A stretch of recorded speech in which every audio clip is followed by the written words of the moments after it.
ఈరోజైతే పప్పు స్పెషల్ ఏంటంటే ఈరోజు నాకు సర్ది జ్వరము పానం అయితే బాగాలేనందుకు ఏం తిన్నా కానీ కూడా అస్సలు తినబుద్ధి అవ్వట్లేదు. తర్వాత కొన్ని రోజుల నుండి జ్వరం అయితే బాగానే ఉంది. కొన్ని రోజుల సంది అయితే నోరైతే చేదుగా ఉంది.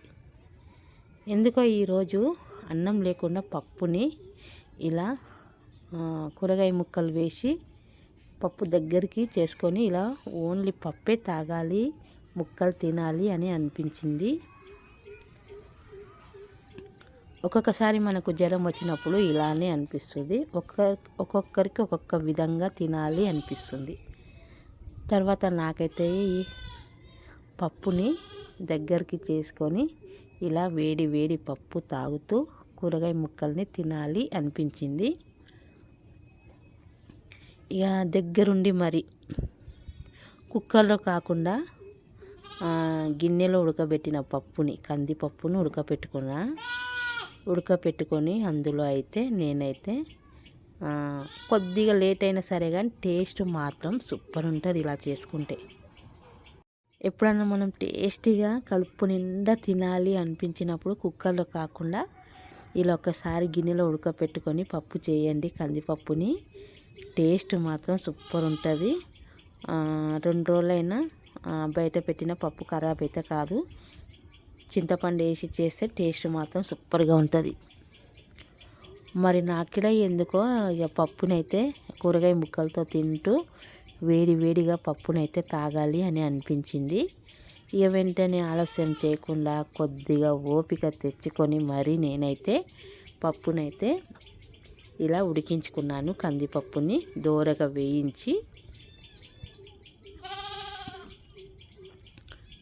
వేయించి కందిపప్పుని కొంచెం ఉడికిన తర్వాత అందులోనే పచ్చిమిరపకాయ ముక్కలు, తర్వాత క్యారెట్ ముక్కలు, సొరకాయ ముక్కలు, టమాటా ముక్కలు వేసుకొని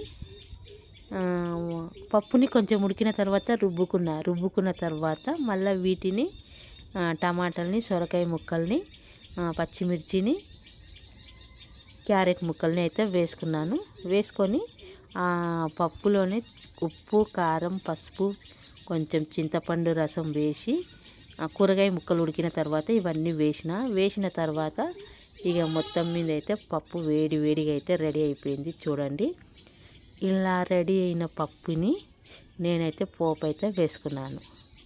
ఎండుమిరపకాయలు, జీలకర్ర ఆవాలు మాత్రం వేసి బాగా వేయించుకున్నాను నూనెలో. వేగిన తర్వాత మసులుతున్న పప్పులో ఈ పోపు అయితే వేసుకున్నాను.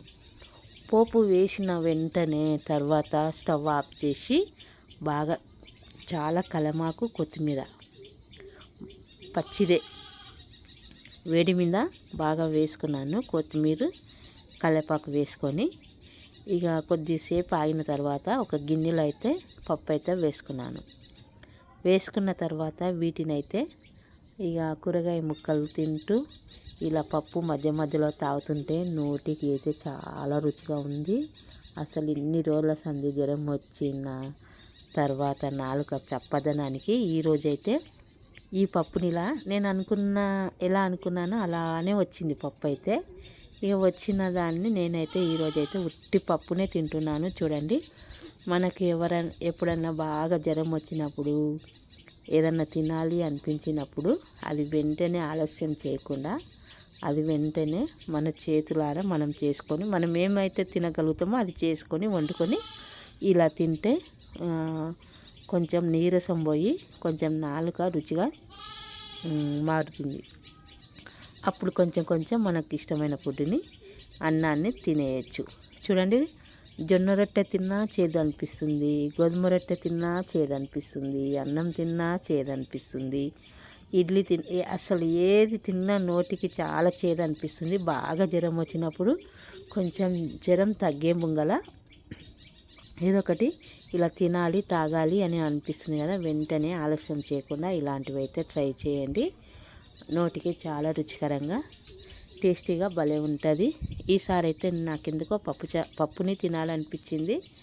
ఇక ఈ విధంగా అయితే వేడివేడిగా చూడండి పప్పుని అయితే ఇలా టమాటా ముక్కల్ని, సొరకాయ ముక్కల్ని ఇలా మధ్య మధ్యలో కొత్తిమీర కలమాకుని నములుతుంటే నోటికైతే రుచికరంగా చాలా బాగా అనిపించింది.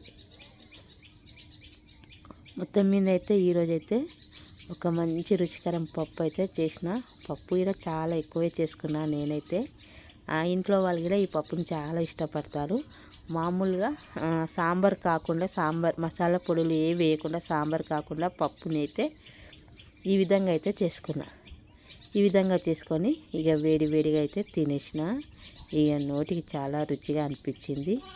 అసలు పప్పు చేసుకున్నందుకు నోటికి చాలా అంటే చాలా రుచిగా అనిపించింది. మొత్తం మీద అయితే జ్వరం వచ్చినందుకు ఒక మంచి రుచికరమైన పప్పు అయితే చేసుకొని ఇలా అయితే టేస్ట్ అయితే చేస్తున్నా. మరి మీకు కూడా ఏదైనా తినాలి అనిపించినప్పుడు మీకు ఎవరితోనైనా వండించుకున్నా సరే, మీరు వండుకున్నా సరే, ఇలా మీకు తిన్న బుద్ధి కానప్పుడు జ్వరం వచ్చినప్పుడు ఇలా ఒకసారి ట్రై చేసి చూడండి. మీకు కూడా చాలా బాగుంటుంది. టేస్ట్ కూడా చాలా నచ్చుతుంది. మరి నా వీడియో నచ్చితే ఒక లైక్ చేయండి, షేర్ చేయండి, కామెంట్ పెట్టండి.